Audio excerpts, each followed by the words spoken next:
All right, this is Ricky, And this is Brendan. and you're listening to A Gentleman's Disagreement. What I wouldn't give for the hope I used to find in a case of lion's head. Folks of different minds, because even though it did not share the pains we share, that American ideal, friends made over arguments in an early morning buzz. Need an early morning buzz. All right, Brendan, it is Tuesday, October 8th. Um, it's a Super Tuesday of sorts, but not the kind we're used to talking about. I will let you introduce our guest here in a second, but I did want to take a second to give a quick shout out to my in-laws who are right now minding my minding my daughter as I typically have responsibility over her at this time of night. But it's been I think one of the things that I just continue to it baffles me how people do raise children like on their own. I think that's amazing and incredible and commendable. And I don't know that I could do it, but I've been so lucky to have tons of support and it's been able to keep this podcast going. So I would be remiss if I didn't give them a quick shout out. Steve and Barb, thank you. My mom has done it. My dad has done it on occasion as well. It's keeping us going over here. Well said. I think it has been really remarkable that your daughter Millie's almost 6 months now, and for the most part, we haven't missed a beat. And we've gotten able to have incredible guests like we're going to have tonight because people like your wife and your wife's family and your family have stepped up. And podcast doesn't happen in a vacuum. It doesn't, we don't get to have these conversations by ourselves. And so, yeah, I think it's well said. Thank you to everyone out there that makes us able to do this and makes it worth doing. Yeah, for sure. And thank you to the listeners as well. And we hope that this one is for well, we know this one's for us, but we hope it is for you as well. But Brendan, take it away. Nah, this is one for everyone. We are so excited, honored, grateful, humbled. What all of these words fit to welcome Steve Kornacki back to the program. If longtime listeners know, it was like a coup for us to have Steve. He came on before the 2022 midterms and broke down those for us. And Ricky and I were just like in awe the whole time. We're just like standing back, like listening to this guy who you see on TV, and then is the same guy that he shows up on Zoom with us. And uh, so we reached out to Steve to see if he could maybe fit us in a little bit into what we know is an incredibly busy schedule. This is the busiest every four. This is the busiest he is every 4 years, and still 1 month, as you said, Ricky. We are 1 month away tonight. We are 1 month away from the actual election, and he sat down with us for a conversation to talk about presidential race, the Senate race, the House race. In typical Steve Kornacki fashion, he talks big picture stuff. He talks nitty gritty on the ground, county by county stuff. So if you're a fan of Steve, I think you're gonna love this conversation, and we couldn't be more grateful that he joined us. Before we bring him on, reminder everyone that the podcast is brought to you by the hardworking craftsmen over at Cannon Hill Woodworking. They've been building handcrafted, high-end custom tables and desks in Boston since 2018. That's Cannon with two N's. You can check them out on Instagram or visit them online at www.cannonhillwood.com. Ricky, I feel like Steve was being very generous to us in this by sitting down with us so close to the election. But so it got me thinking, what would you call a carpenter who always wants to help out others? I don't know, Brendan. A wood Samaritan, Ricky. A wood Samaritan. I gave you a fake laugh for that. I don't know that I have a real chuckle, but All right. Well, the real exciting news is that Steve's about to come on. So without further ado, Ricky, let's bring him on.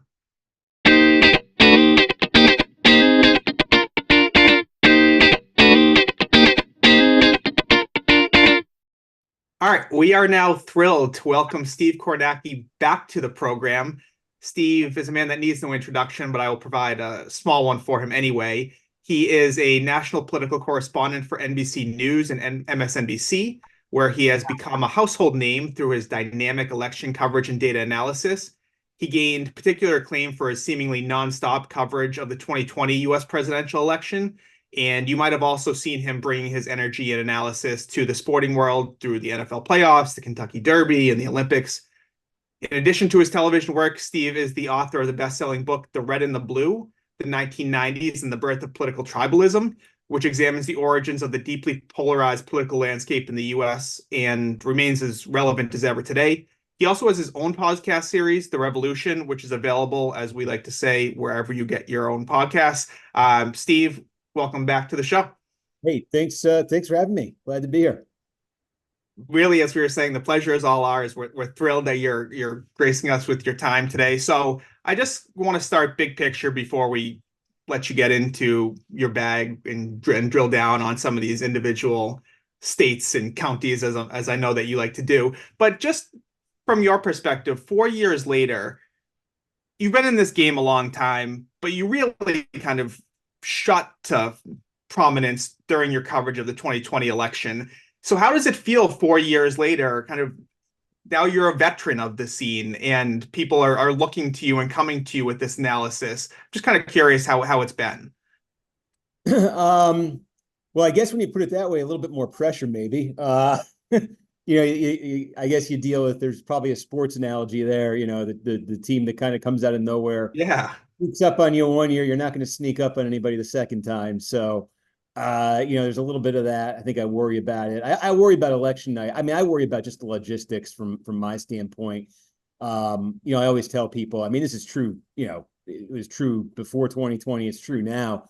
99.9% of the stuff that I prep for on election nights, I'm never going to use. It's just, you don't know what that 0.1% is going to be. And, people ask me, are you ready? My answer is always no. Have you prepared enough? No, you can't. It's just impossible. And so I kind of live in fear of, I try to map out all different possible scenarios in my head for how it's going to go. And, actually, here's one. I remember, I'm not trying to compare myself to anybody here, but I just, there's a horse racing announcer for NBC named Tom Durkin for years. He's voice of the Triple Crown, great announcer. And he talked about, I read interviews with him where he just, it accumulated over his career, the pressure of the Kentucky Derby is 2 minutes a year. And the pressure of calling that one race just grew every year. I think a version of maybe what I'm describing a bit here for election night, where he would just, you have all year to play out how it's going to go. What if I miss this? What if and then you get 2 minutes. And I got 4 years and I got, I don't know, 5 hours in election night, 5 days. We'll see how long it goes. But there's a lot of time there to psych yourself out.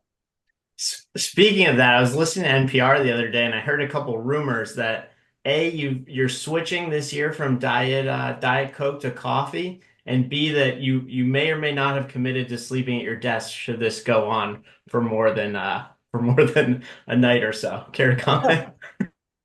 Yeah, you know what? It's like I'm a New Englander. I'm a Mass kid, and yet I didn't really pick up Dunkin' until about the last 3 or 4 years. I had Diet Coke for caffeine my whole life, and now I guzzle Dunkin'. So that's that's going to be my go-to. It already is, and yeah, we'll see where that. I haven't figured out the sleeping thing yet. There's no good answer on election week. It's just the one thing I know is when you're in the studio, don't sit down because you'll fall asleep. Yeah, we anticipate it going beyond election night for sure, and who knows how long after that. And so, kind of speaking of that, again, from a big picture perspective on the presidential race, it feels like the last 2 cycles, everyone's been like, it's so close, it can come down to these margins, and it has in some ways. But if you look at like the electoral results, it was 303 versus 235 in 2020 and 304 versus 227 in 2016, which are close. But I was looking at it, they're the 13th and 14th closest elections of all time. So they're not even as close as like the 2000 election, the 2004 election, and certainly not as close as the ones that have gone to the House. So from that level perspective, do you see this election being closer than that? Possibility, definitely. I mean, I see a range of possibilities with this one, and I think most people may, I'm suspicious of people who are looking at this election and say confident things about it right now, because I feel like I could make, if you told me like, here's a time machine and we're going to wake up and it's December 1st and the winner of the election is Donald Trump, I think I could probably tell you a story of roughly how that looks. If you told me it's Kamala Harris, I think I could do the same thing. And I think there's a world where the two stories kind of meet, and it does come down to, I mean, 2000 was officially 537 votes in Florida. I mean, that's as close as it gets. I don't think we'll ever get that close, but I mean, who knows? I think the thing though is like, I mean, yeah, the electoral college count was a little wider in 2020, but the states that made up that majority for the Democrats, it's that much within this. It was 20,000 in Wisconsin. Yeah, Pennsylvania was 80,000. But no, Georgia was about 12,000, Arizona 10,000. So I think you could do the math where it's about a switch of about 42,000 votes across three states plus one congressional district in Nebraska would have made Trump president. So it's not 537, but it's still getting down there. Yeah. So let's talk about some of those states. You made some news this past weekend with your analysis of Pennsylvania, and so we have really 7 battleground states, but your analysis of Pennsylvania, of why it was so critical for each of these campaigns, made some news. So let's talk about Pennsylvania. Why is this arguably the most critical battleground state for both campaigns? Right. So I mean, of the sort of 7 core, it's the biggest. It has 19 electoral votes. So it's just when you look at just logically from either campaign's perspective, if you lose Pennsylvania, you're losing 19. It's either 19 that you had or it's an opportunity cost. But to make up for 19 fully, you're going to have to win 2 states just necessarily because nothing else hits that number. So it's sort of first among equals. When it comes to here's an example, like Trump stitched together his most efficient path to 270. So if you just start him out with what he landed on in 2020, 235 electoral votes. So his most efficient path, first of all, he's got to hold North Carolina. That's the one battleground state that he won in 2020. The others were all Biden states. Then Georgia, we just said, about 12,000 votes in 2020. And the polling of all the battleground states has been the best for Trump, I would say, in Georgia than any of them. So if he gets that, 235 becomes 251. And then do the math. That's the one battleground state from 251 that by itself could get you to 270. 19, 251 would get you to 270. So if you're Trump and you're at 251 and you don't get Pennsylvania, now it's, well, Wisconsin's 10 and I need Wisconsin. And then you add Nevada, you're still not there. You would need 3 states in that case, because it's only 6. So it's just the math all works out where, I mean, in that Trump example is the most extreme, but it's 2 for 1 basically if you're not getting it. So that makes it clear why it's so critical to the Trump campaign. And we've seen, if you're a Republican, you see some good news in terms of, as you highlighted, like voter registration narrowing in recent years and over recent weeks in particular. And also, as you pointed out this weekend, the Latino vote in Pennsylvania seems to be at least closer between Harris and Trump than it had previously been between Democrat and Republican candidates. Why is this Pennsylvania so critical for the Harris campaign? I mean, in part because it's critical for Trump, just beat Trump and you're stopping him from his most efficient path. But I mean, I look at it from Harris's standpoint. It's I just gave you Trump's most efficient path. Harris is simple. It's Pennsylvania, Michigan, Wisconsin. Win those 3, and if there's no hiccups anywhere else, she's at exactly 270. And this is where it gets a little you get some flashbacks to 2020 and 2016. Her best polling right now is in Wisconsin, Michigan, and Pennsylvania. And those are the states, of course, where you had, especially Wisconsin and Michigan, where you had the biggest misses in polling, in 20 and in 16. But those are the 3. Look, the promise of Joe Biden, the Democrats in 2020 was, I'll win those 3 back, those 3 Midwest states back. He did it. He got elected. And if you're Harris and you could just hold those 3, you could lose Georgia, you could lose everything else, and you're going to be okay. Yeah, you can see why they spent so much time there. It's been crazy to me. It feels like every day you get the news of where the candidates are, where the VPs are, where their surrogates are, and every day it feels like at least one of them's in Pennsylvania, if not multiple of them. But you mentioned, let's talk about the southeastern swing states here, Georgia and North Carolina. Uh, we know that for North Carolina, Trump has won it in both, but Georgia won Trump Biden. Uh, Polls are kind of showing opposite though right now, where Trump is ahead a little bit in Georgia, but seems to be regressing or at least kind of tied in North Carolina.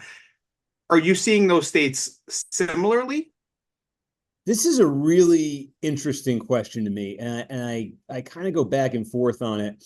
And so you look at him, right? It was the margin, as we say, 12,000 for Biden in Georgia, and then Trump's margin in North Carolina, 75,000 votes. It worked out to a 1.3 point victory for Trump in North Carolina, down from 175,000 in 2016. So the trend, toward the Democrats there. But Carolina has been tight every election now going back to 2008. Georgia's swung a little bit more dramatically. Like if you went back to 2012, a very solid win for Mitt Romney. Even, when Trump won it in 16, it was a 5 point win for him. So you would say that the term that's kind of a lot of election folks use, it's elastic. Georgia's more elastic than North Carolina. But so the question now is like, yeah, the polling has been a little bit better for Harris in North Carolina than Georgia.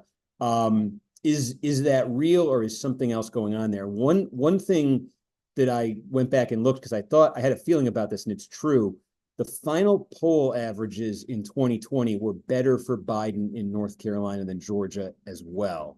And he ended up winning as he won Georgia and lost North Carolina. Now, we're talking about very small margins here, so that could be statistical noise. That could be that there's a couple bad polls in the North Carolina mix that weren't there for Georgia. But an intriguing possibility to me is that the polling miss that we talk about in Wisconsin, Michigan, in the North, it's dramatic in the North. And the reason for that is polls have undercounted Trump support with blue collar white voters, who are a huge part of the mix in those northern states. And they've become such a hugely pro-Trump demographic. These are the technically white voters without 4-year degrees. And they've been underestimated basically in 16 and 20 in those states. Well, one of the demographic differences between North Carolina and Georgia is that North Carolina has a higher population of white voters without college degrees than Georgia. So if that poll miss thing happened in the North, it may be happening, to my view, it might be happening to a smaller extent in the South, meaning that the Trump vote is underestimated in North Carolina, maybe in a way that it isn't in Georgia. And I think that might be that. If I had to guess, that's what happened. That would be why Trump won Carolina and lost Georgia in 2020. And it might just be that they're actually that it's a mirage right now. North Carolina's a really interesting state, I think, this time around, because, or at least it's been in the news a lot because of what's going on in the gubernatorial race. How much sort of influence over the presidential election do you place on kind of maybe there's heightened interest around this gubernatorial race that's going to kind of happen side by side? Yeah, so there's the Republicans are fielding a candidate for governor of North Carolina who I think it's fair to say is likely to lose overwhelmingly, and so it raises the question, right? Like and he's obviously it's not just that he's headed towards a big defeat. He's a lightning rod, massively unpopular, turning off all sorts of voters. So is this going to rub off on the presidential race at all? And now, ordinarily, my answer for my entire life of covering politics would be absolutely not a bit, not one single vote. But boy, they are testing it in this case. This is a much more extreme case than I've seen in most elections in my lifetime. I mean, with if folks who aren't well versed in it, just Google it and you'll learn very quickly. I'm not even going to try to describe it, but it's extreme. And when you're talking about elections in these states that could potentially come down to 10,000 votes, 5,000 votes, something like that. I don't think that the governor's race will rub off on the presidential race in a dramatic way. But if it were ever a thing that, cost Trump 5 or 10,000 votes in the race ended up being five. These are big ifs, but it could, in my view, maybe enter that zone. I would add in, like, look, there's Carolina always has the governor's races concurrent with the presidential races. They've got a Democratic governor now, meaning the Democratic governor won in the 2020 while Trump carried the state. So, the voters there are willing to go one party presidential, one party in the governor's race. But again, it's so extreme in this case where the Republican candidate, I think, is going to lose so badly. And you do wonder if there's a type of voter in North Carolina that's, not nuts about Trump, not nuts about the Republicans, doesn't want to vote for the Democrats. And does this give kind of that Republican ticket it just makes it that much harder to vote for that Republican ticket. I got to think it's an exceedingly small number of voters, if any, who fall into that category. But in an exceedingly close election, maybe this is the one time it has a very, very small impact, but that could be huge.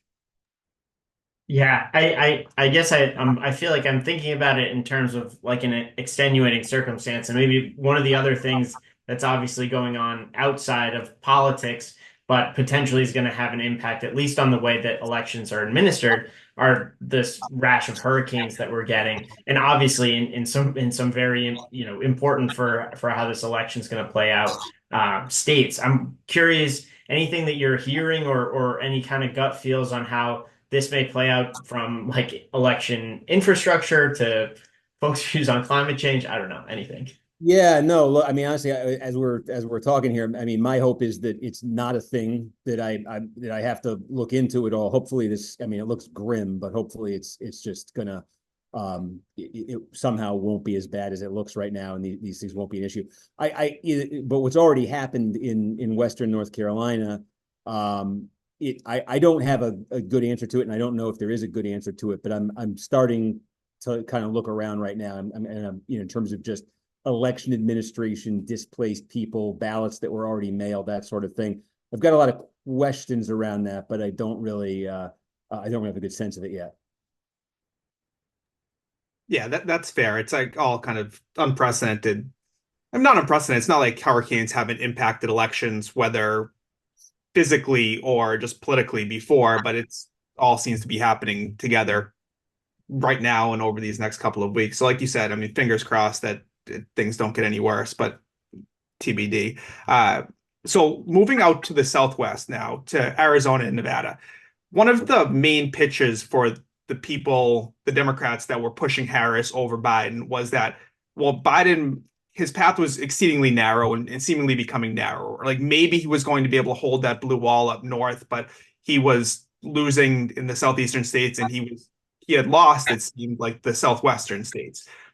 Harris has made them much closer. I think what's super interesting to me is that Trump seems, from what I've seen, to be up a little bit in Arizona, but where he had been up huge in Nevada against Biden, it now has seemingly flipped a little bit to Harris and lead. Obviously, both these states are super close. So how are you seeing the southwestern states at this point?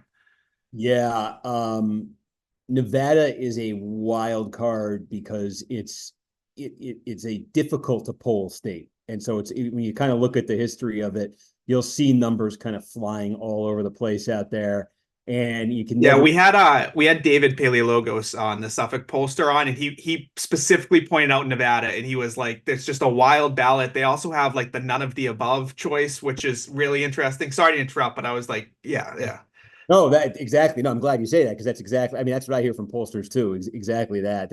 And some are just like, look, I don't want to touch it, because they just there's no high risk, no reward. But so you could say broadly about Nevada, though. Look, Republicans have had their eyes on Nevada for a while now because they see they see a demographic mix that's favorable, especially to what's kind of emerged under Trump, which is there's a large rural blue collar white population in the state. And it's obviously a large Hispanic population in the state. And Trump has been making gains with Hispanic voters. I mean, we just did NBC a couple of weeks ago. I wish more pollsters would do this. I'm really glad we did. We did a poll just of Hispanic voters nationally.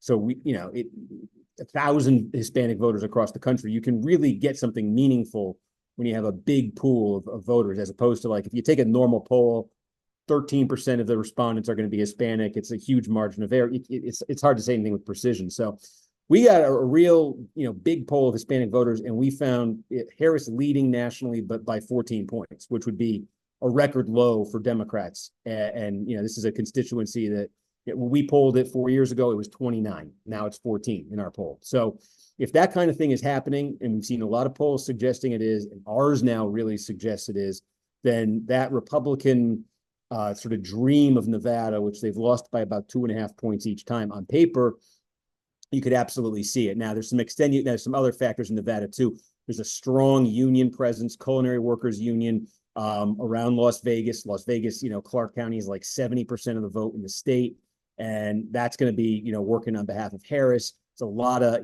sort of younger Hispanic workers who are part of that. So does Trump make the same inroads there he would elsewhere? Those are some of the things going on there. But in Arizona, look, when we see a national poll like I'm describing showing Harris really dipping compared to the norm for Democrats historically among Hispanic voters, and they're in Arizona. Yeah, I say Georgia's Trump's best state in polling right now. Arizona is either right up there with it or second best. And I think part of it is he's made some gains with Hispanic voters, and part of it is too just he may be clawing back some of some of that sort of suburban vote. We talk about all the time how that's getting away from Republicans, especially in the Trump era. In 2020, Trump lost, Maricopa County, Phoenix, that is, 60% of Arizona. Trump is the first Republican since 1948 who did not carry Maricopa County, in 2020. Right now, when you look at the polling, he might have he might have won back a few points there, and that would drive it too. But to your earlier point, even if Trump retakes Georgia and he took Arizona and Nevada, he would still be short at that point. Right, because that's when I say Harris got to just win those 3 Midwest states, that's the firewall for her. If she lost everything in the Sun Belt and wins those 3, she survives. And like to that point, Democrats, I think, understandably have the 2016 fear of the polls being wildly off, right? But right now the polls do look pretty good for her in those 3: Pennsylvania, Michigan, Wisconsin. I don't want to put you in the position of advising Democrats, but would you tell Democrats to be like, calm down a little bit, this isn't 2016 anymore? Or would you be saying something like, we still don't know if the polls have fixed these errors? Oh, I'm squarely in the we still don't know camp, because it's happened twice. And the same thing happened twice. Polls can be wrong, you can have misses, and it can randomly happen, but it happened in a real particular way twice. Like I say, it's the blue collar white voters without 4-year degrees. And when I start seeing polls that show Wisconsin is Harris's best state right now in polling, it means one of two things. Maybe Wisconsin is her best state right now, and that's just what's happening. Or, whoa, that was the state with the biggest polling this in 16 and 20. Maybe that means it's happening again. And so I have that doubt. And then I add on top of it, we were talking a little bit about Pennsylvania. There's that new variable of Hispanic voters, which is not a huge, part of the equation in Wisconsin, but it is in Pennsylvania. There's a growing Hispanic population in cities, Reading, Pennsylvania, and Hazleton, Allentown, places like that. And if there's a Trump, kind of surge with that voting block that's not fully appreciated in the polling right now, and I think that's possible too, that's a pretty big 1-2 punch for him. I think some of these questions around polls will just continue to obviously surface over the next couple of weeks. I think one thing I was thinking about is this, Florida being this battleground state until all of a sudden it wasn't, and how obviously post-COVID we had, a not insignificant amount of demographic shifts. And the way that polling works is it kind of looks at what was the battleground states last year, what were the ones that were hinging on, like, let's run our, that's where the resources go for the polls. Is there anything that you're hearing on sort of on that front around how demographic shifts are just making this election particularly challenging to call? I mean, any more so than it already is? No, I mean, you're right. Remember 4 years ago, this time we were talking about Ohio as a battleground state, and maybe even Iowa. It sounds like a something from a bygone era. But I mean, that's what one dramatic election result will do. It'll just change and reshuffle your thinking completely. I think everybody's thinking for Florida. Look, Trump won it again in 2020. He won it by 3.5 points after winning it by 1.5. So there's the fact that he improved even as he was, giving background in a lot of other places in 2020. But I think what really changed everybody's thinking on Florida is 2022, the midterm election, and having, DeSantis just win in, an absolute landslide. And, Trump made big gains in Miami-Dade County, which is, it's one of the biggest counties in America. It's 70% Hispanic, almost 3 million people. Trump lost it by 30 plus points when he first ran in 2016. He got it down to 9. He lost by 9 in 2020. And then DeSantis won by double digits in his 2022, governor's race there. And so I think there's a sense that like that kind of demographic shift among Hispanics we're talking about has already happened to a much more dramatic degree in Florida than it, might happen, might happen elsewhere this year. So I think that's a lot of people's sort of sense of Florida right now. Although interestingly, the Democrats have been making some noise, and I don't know if this is whether they really see an opportunity in Florida or whether they're a little bit nervous about what they're seeing elsewhere. But the Democrats have been making noise about reallocating resources in a Senate race to Florida, maybe away from like Montana, where John Tester's defending his seat. Does that say more about seeing an opportunity in Florida, or more about seeing an opportunity going away in Montana? I don't know. But look, these states do. It's a useful exercise. I tell people sometimes, just go back and zoom out and look at like the last 5 or 10 results in any given state, and it's amazing. Sometimes you forget how these things happen. What's the thing, like the frog who's in the water that's slowly coming to a boil doesn't notice it until it's too late. And you think about some of these states, when I was a kid, and I'll date myself a little bit here, but it's when Michael Dukakis was running for president back in 1988, and Michael Dukakis, the Democrat, got absolutely slaughtered by George Bush Sr. But do you know what one of Dukakis's best states was in 1988? West Virginia. Dukakis won West. It was just staunchly Democratic, even for Michael Dukakis, as he's getting blown out everywhere. And now, I mean, there's no state that's more Republican than West Virginia. So we see shifts like that happen, and they, you can go from, as you're saying, one election, it could be a battleground, then there's a decisive win, and 2 elections later, you're talking about it as a safe red or safe blue state. And something like that might be happening in Florida right now. Interesting. I'm also curious to get your thoughts on, I think we saw this, particularly in the 10,000 vote states, Arizona and Georgia, that third party candidates had enough, votes to swing either candidate. I'm curious or like how you approach sort of the third party impact, and where you might be seeing it play out kind of the most decisively this time around.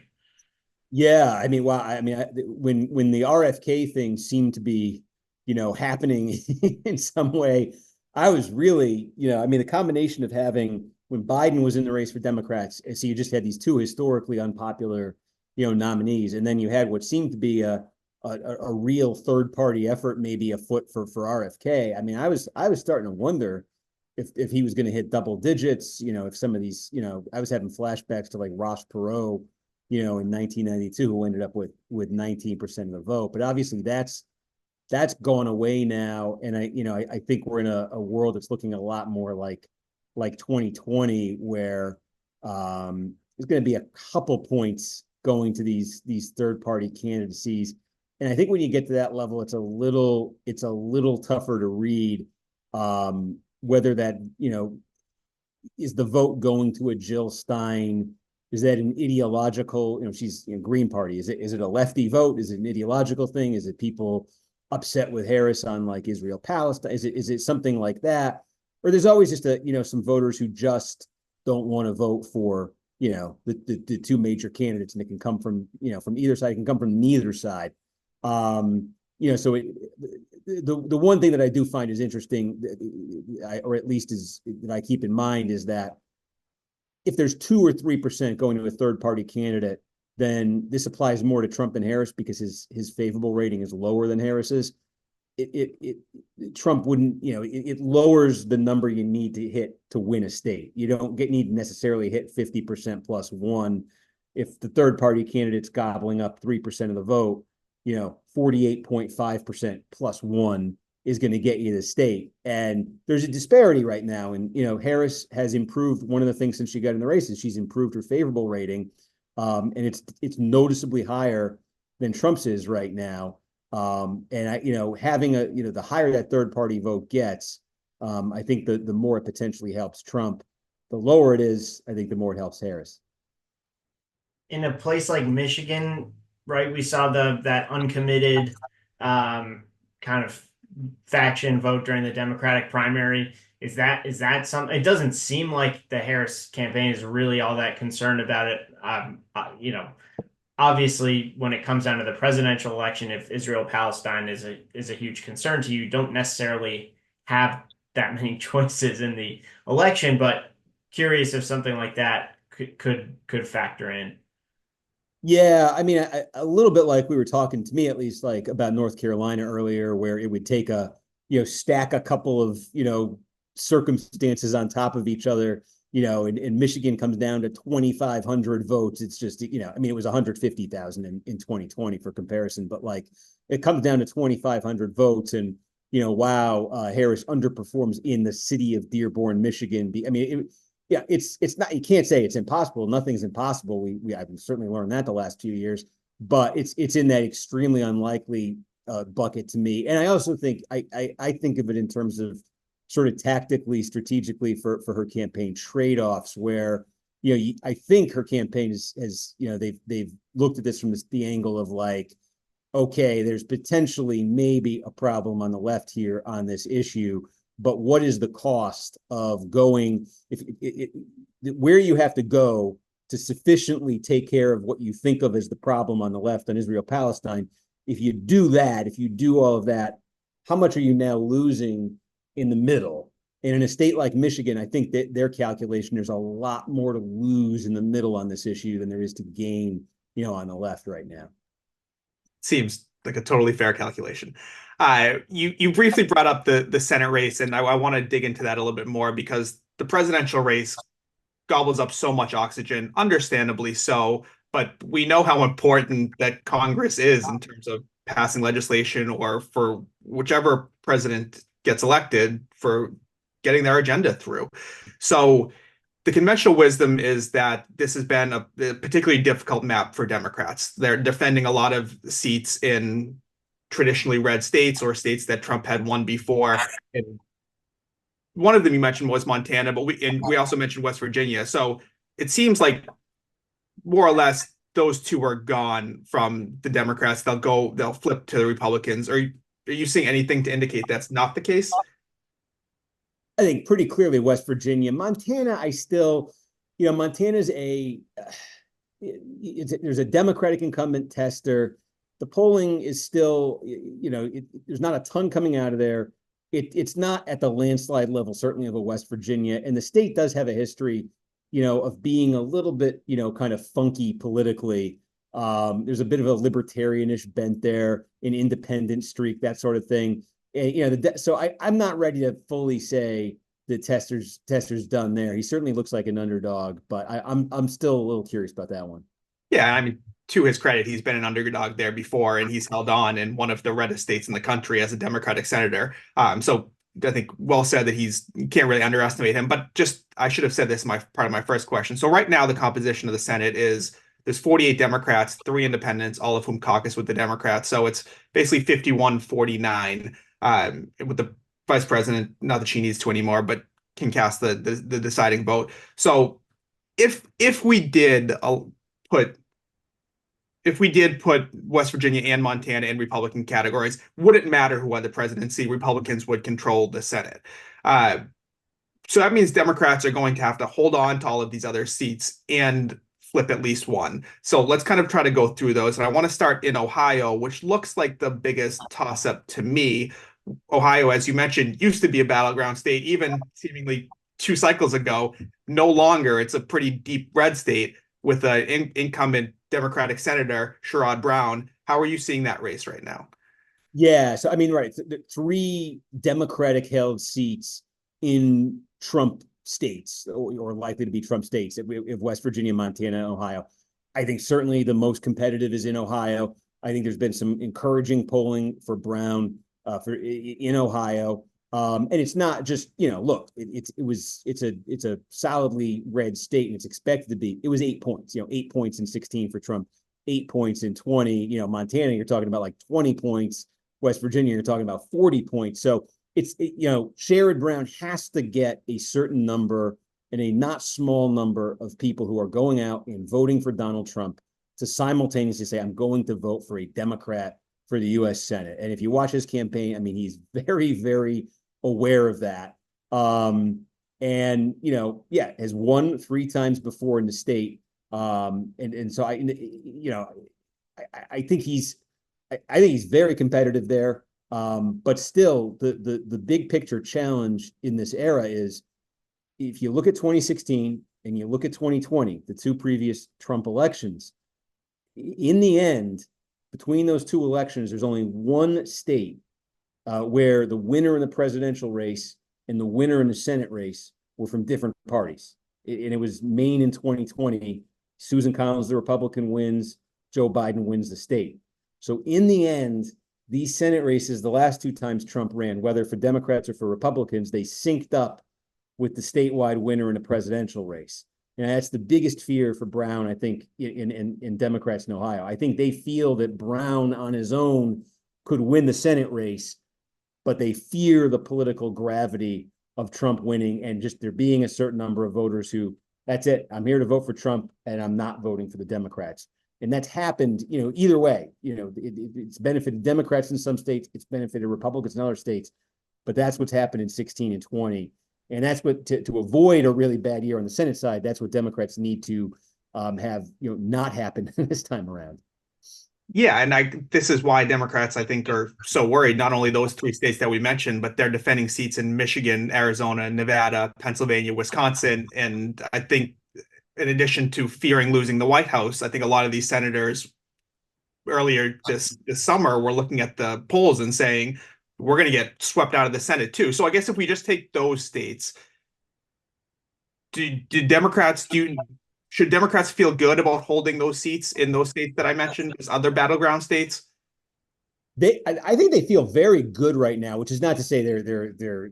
I don't talk to any cocky Democrats about this, but I think they feel really good about how they've held up outside of the Ohio, West Virginia, and Montana. It's a combination of, in some cases. Now, I'll add one note at the end here where it might be a little different, but it's a combination of who the Republicans in some cases are nominating. To have like Carrie Lake in Arizona. I think Democrats feel that they couldn't have drawn a better opponent in terms of being vulnerable. It's a common Democrats having, and they feel some strong incumbents as well, like in Pennsylvania. And the polling has been encouraging for them in most of these states, and it's held up. Even as there've been gaps throughout the year, pretty consistently in these states where the presidential race, you'll have polls that Trump might be ahead a point or two in a poll. In Pennsylvania, not a ton lately, but meanwhile the Senate race will look a lot more friendly to Democrats. So there's been room in these states in the polling. There's for these ticket splitters we're talking about. The one that lately I think has maybe taken a turn a bit away from the Democrats is Tammy Baldwin, the Democratic incumbent in Wisconsin. There's been some tight polling there. I think it's the Cook Political Report, which they're one of these analysts. They look at all the races, they rate them, they're nonpartisan. They moved the Wisconsin race, toward the toss-up in the toss-up category. I think it was today, away from leaning towards the Democrats. And I think that's the Democratic fear, is again, like we're saying, if in the end, what looks like an advantage in Michigan, what looks like an advantage in Pennsylvania, what looks like an advantage in Arizona, if the presidential race comes in really tight, and Trump even wins the state by a narrow margin, does it end up just dragging these Senate candidates, these Republican Senate candidates over the top there? I think Republicans are counting on that, and that's what Democrats would be afraid of. Maybe going back to when the Democrats were having some good feelings about these states. I guess in your estimation, right, covering this obviously for the last 4 years, but particularly the last 6 months, maybe even the last like four-ish months, do you attribute most of, any good feelings that the Democrats are having to this switch from Biden to Harris, or are there other things that you've sort of been tracking that are really contributing to some of the momentum in certain places that Democrats have? Yeah, I think when you talk to Democrats, the sense I get is there's two things they would point to optimistically, and one is they definitely feel that the switch from Biden to Harris has improved their standing. There were some obvious areas in the Democratic coalition where Biden was underperforming. Harris, has not solved all of them. We talk about there's an issue there with Hispanic voters where she's underperforming what Democrats normally do, but she's doing much better with young voters, and she's built Democratic support among Black voters much higher than where it was with Biden, historically Democratic constituency. So they feel good about that. And the other thing they'll point to is 2022, in the midterms in 2022, when yes, Republicans took the House, but the Republicans didn't gain. It was by a pretty small margin, and you could look in a couple districts in New York and California. If they'd gone the other way, Democrats could actually have held the House in 2022, which at the start of the year seemed inconceivable. And they attribute that to two things. Number one, what they saw as in some key races in 2022, weak Republican candidates who were nominated because of their loyalty to Donald Trump, because Donald Trump had picked them. And they felt that, the sort of connection to Trump, especially post January 6th, cost those Republican candidates votes, especially in the suburbs. And they hope that that's something that's going to happen again this year. Also, they feel that the overturning of Roe v. Wade in the summer of 2022, the Dobbs Supreme Court decision, that has changed, that has scrambled politics. Look, what they'll say is, look, since that happened, they'll say Democrats have been on fire in special elections. And it's true. They've done very well in special elections. And they say, look, they'll say we did much better in the 2022 midterms, which was after the Roe v. Wade, overturning than people expected. They'll attribute it to that. And they'll say that's going to happen again. The gender gap is going to be even bigger than people realize. The turnout levels among women, especially, young single women, going to be much higher, even more Democratic than expected. So those are the two things that they would point to. All right. So I fully crediting your earlier point where there's a huge range of outcomes for all of these levels of election. But say, if we go with my little theory here, that Republicans gain the West Virginia and Montana seats, Dems hold kind of all of Ohio, Michigan, Arizona, Nevada, Pennsylvania, Wisconsin. So that means the Dems still need to flip one to get and then win the White House to control the Senate. The three most likely, I think, that I've seen are Texas, Florida, and Nebraska. When you first hear that, they all seem like total pipe dreams.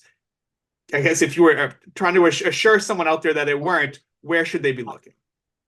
Well, you mentioned the real wild card, the real interesting one, Nebraska, and where you have the situation is the Democrats aren't fielding a candidate. There's an independent, and who's it's a very interesting dance for Democrats because they clearly want him to win, and they clearly see this as the way they could potentially save the Senate, but they can't really say it because the whole point and the whole appeal of Dan Osborne is his name. To win in Nebraska, you got to, as an independent, you got to seem like a real independent, not a Democrat who's dressed up as an independent and who's going to just turn around and give the Democrats, control in the Senate. So there's this very kind of interesting dance playing out, and the polling has been first of all, there's not been a ton of really high quality polling there. We got to say that, but what we've seen out of Nebraska has been competitive, surprisingly competitive and surprisingly durable, for Osborne. Now Republicans are noticing, obviously, they're going after him. They're putting real money in here. And there was a case in Kansas, neighboring Kansas, a decade ago. There was a very similar race in the 2014 midterm elections where there was an independent candidate and a Republican incumbent, and there were polls that looked just like this, and the storyline was similar to what we're talking about right now. And the Republicans noticed then, and they sent the artillery in, and they ended up winning easily. So there's a version where that's just how this plays out this year. But when you look at the point you're making, I think is a good one. if the Democrats aren't holding West Virginia or Montana, they got to pull a rabbit out of the hat somewhere. And when you look at Florida, they seem interested in Florida, maybe for lack of options elsewhere. But there's this new New York Times Siena poll just came out in Florida that's got Trump up 13 there. Now there's some reason to be skeptical whether it's that high, but we just talked about it. There's a lot of reasons to think Florida is moving more toward the Republicans than away from them, and that makes suddenly winning a Senate seat there an unlikely proposition for Democrats. And Texas is just look, Texas is the state Democrats every 2 years, every 4 years this is the year, is this the year, it's the year.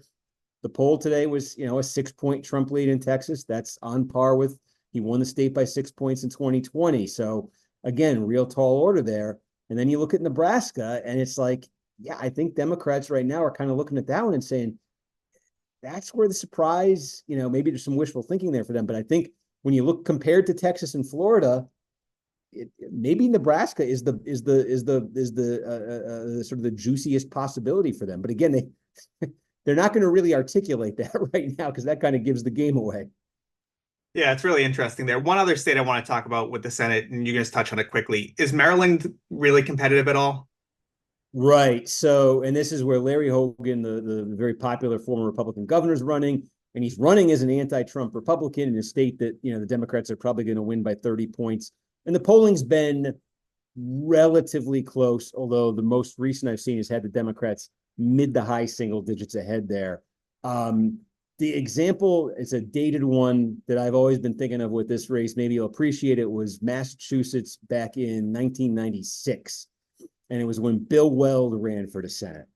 And Weld was a very popular liberal Republican governor, moderate Republican governor, I guess you'd say.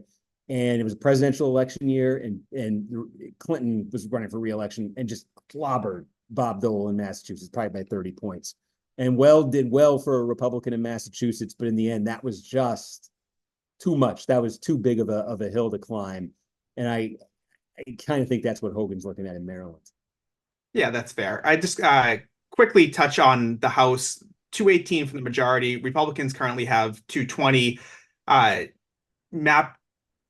It seems what's really interesting about the House to me is that it seems like the states that will decide the House are New York and California, which if you look on the surface, you're like, oh, two of the bluest states in the country. That should be good for Democrats. Didn't go so well for them 2 years ago. So maybe I know we can't get into the nitty gritty of every single race, but maybe how you're seeing the House in general and maybe California and New York in particular. Yeah, I mean that was why 2022 was a little weird as a midterm. Like there wasn't a red wave nationally, but there were pockets of a red wave in two really blue states. And even if you expanded, it was like, there's Republicans also flipped the district, right outside Portland, Oregon, so another, really blue area where they, I think what my read on it is there's sort of, this is maybe a COVID thing. This is about quality of life in city, concern about crime, quality of life, homelessness, these sorts of things. And you saw it in the suburbs of New York. That's what happened in 2022. Long Island, the district that ultimately gave Republicans the House in their 218th seat that we called in 22 was Mike Garcia, 27th district of California. That is the outskirts of Los Angeles County. Like I say, the suburbs of Portland, Oregon. I think in these areas where there's been a lot of, concerns sort of about quality of life changing in the cities. I think you've seen suburbs react and get a little more Republican in those places. So does that persist in 2024? I think is a key question. And the thing this is maybe a good time to mention. So if it does come down to California, if it does come down to like a handful of seats in California for House control, we already know who's going to win the presidential race in California. That won't matter. California is the slowest, least efficient vote counting state in the country. And when I say it will literally take a month to get all the votes tallied in California, I'm not kidding. And so if the House comes down to districts in California, it's election month to figure that one out. That I guess it doesn't necessarily surprise me on that front. I guess as we are, down to the wire here across congressional, Senate, and obviously the presidential election, the you mentioned the new poll that came out that quoted Florida as being up 13 points. I think they also, the national average of the polls showing Harris up, I think +3 maybe was today's number. I guess curious in terms of curious what you're looking for over the next month that may give you an inkling of how things are going to shake out. And, maybe touching on that issue that you said, some voters thinking about quality of life and crime and kind of what types of things that may be out there or feelings that may persuade voters, or in the last month, are we really just trying to hone in on the polls that are going to give us the most accurate indication of what is, in some ways already going to happen? Yeah, I think I might be approaching this one a little differently than I have in the past. Hopefully, this is a sign of like maturity and growth on my part. But it's like the I'm viewing the polls right now as just really raising questions for me and kind of honing what the questions are that I'm going to look for when the returns start coming in on election night. Like one of the things that I want to see is like the suburbs, especially the suburbs that are, a little higher income, higher concentration of college degrees, that sort of thing. We've seen them just really getting more and more democratic. Really, they're Trump phobic. They really want to get away from Trump. That's been the story of 16 continuing into 20. So does that continue? The Democrats, make even further strides there. So, there's some counties, in fact, there's one just outside, Indiana Indiana and Kentucky will start getting votes from 6:30 p.m. Eastern time on election night. And there's a big suburban county outside Indianapolis where right away, that's something I'm looking for. Like, is there evidence here that the Democrats are just this movement is continuing? Because it fits that mold kind of perfectly.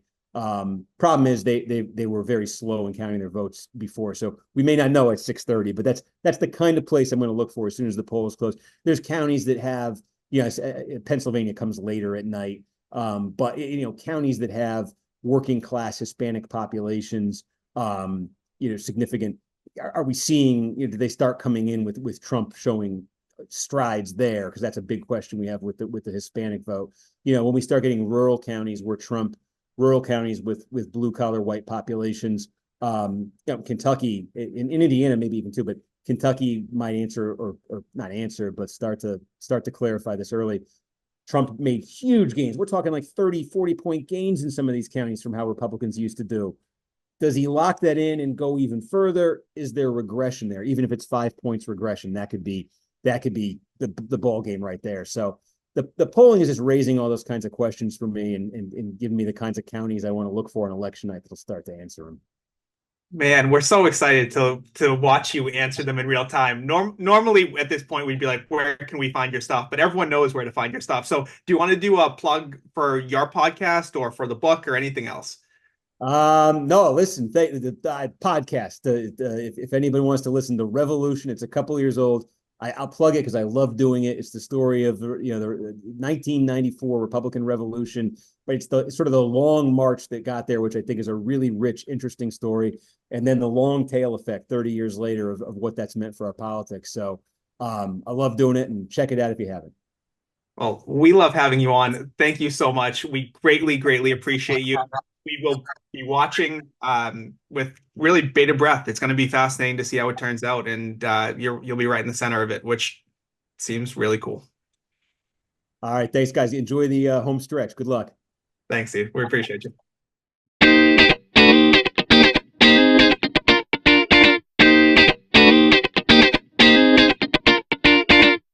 Ricky, I've never heard you ask so many questions in an interview before. I mean, you know that I fangirl for this guy. It's hard. It's hard. It's hard not to. I had a moment, right, when you're asking the question about Tom Osborne, the independent running in Nebraska, and he pulls out just some random parallel election that happened in Kansas in 2014, just right off the dome. I mean, obviously he's been thinking about these things and looking for analogies, but golly, man. Like when you talk about talking to an expert, there's nobody better if He's you the want to. best. He is the best. You know what I mean? and that's what it's cool to see like how he's risen to the top. And then you talk to him now. When we talked to him a couple of years ago, that was our first reaction of like when people would ask us kind of like off camera, how was he? I was like, the man you see on TV, he's the same guy sitting with us on his couch doing this like small little podcast, same energy, same like curiosity and excitement and analysis. And like that's so cool to see someone like that become so successful. One of the things he said early to me stood out was he was like 99% of the work that I do is I'll never really get to share that on TV because you just don't know what's going to come. But it's you want to make sure that you're ready for that, the 1% of the stuff that you did. That's why I'm glad I did that research or read that article or whatever it is. And to your point, maybe he didn't come into this podcast think he was going to talk about Dan Osborne, not the Nebraska coach. Oh, yikes. But he had that ready to go. He had the comparison ready to go, and that's what he does on TV all the time. But you just know, like anything, Ricky, whether an athlete or an artist or whoever, like there's so much work behind the scenes to be the best on game day, and he really is the best. But yeah, that was super fun to talk to him. Yeah. Well, I mean the passion is evident as it is on the TV, but it is in real life, and it's definitely cool to see. I think one of the other things that he said that I don't know I don't know if it was quite a light bulb moment, but I thought it was interesting where he was basically like, come December, whenever this thing settles down, I might be able to point to a few things and tell you, well, this is how it happened. Yeah. But in terms of like predicting it, just so difficult because of like how many of these pieces are. I was like, when I see him on TV on NBC, I kind of feel like he's the weatherman, and he's like, well, if this storm goes like this way, and then this happens like this, then it will all work out like that. And after the fact, you can say, well, it was obvious. Once this happened, then that happened, then this happened. But in real time, there are just like so many. Nothing is happening in a Yeah. vacuum, and there's so many fun things to see. And just that little snippet of like these are some of the counties that I know report early, and they're going to be my barometer for, all these other things that we've been hearing about, whether it's the blue collar without the 4 year degree, who are they going to come out, suburban white women, like all these demographics that obviously when we talk about them, we try and say, all right, they're not a monolith, but surely based on how political parties treat them, they have like their own little momentum that you can kind of get in one direction or another. And he's sort of pointing that out as well. Yeah, I don't know if you got this sense, but so tell me if I'm just sensing it. But the math is difficult for Trump here, right? He has to have a lot of things go his way. He's got to hold both North Carolina and Georgia, or he's got to hold North Carolina, flip Georgia and Pennsylvania, and Arizona and Nevada. Like that's a kind of a tall task for the campaign to do, or at least he has to.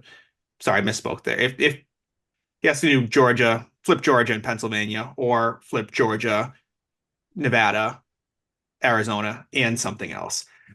But I did get an undercurrent from Steve that like things aren't maybe going quite as well as Democrats maybe it looks like on the surface, right? If you look at the surface, Harris is leading almost all of the swing states. The Democratic senators are leading almost all of the swing states. And Steve was kind of saying, yes, that's true, but that's how I felt listening to him.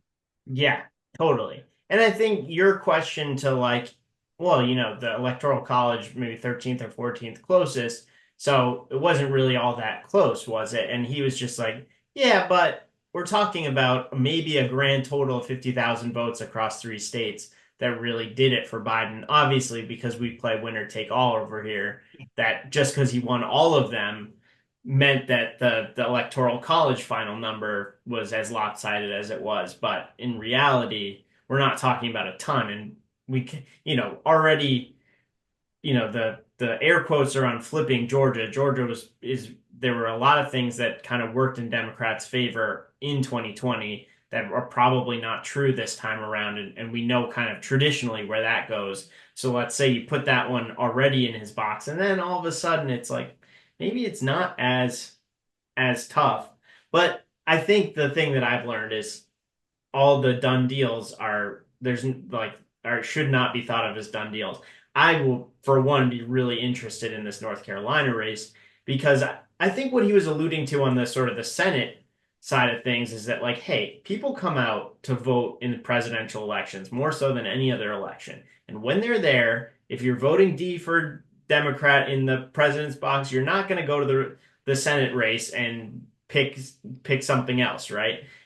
And I think that maybe there's something to be said for what's going on the governor's race. Although, perhaps, governors have another level of visibility that maybe senators sometimes don't. And so maybe you could get that. Whereas, like, I don't know. How do you think about that? No, I think that was a really interesting question and a fair point that, and I think this has been covered a lot nationally about the kind of decline of ticket splitters. So that used to be a more thing where people would really vote on the candidate as opposed to the party. And that's as we become more polarized. And Steve talks about this both in his podcast and his book. There are just fewer and fewer of those. And so I thought that was a really fair point.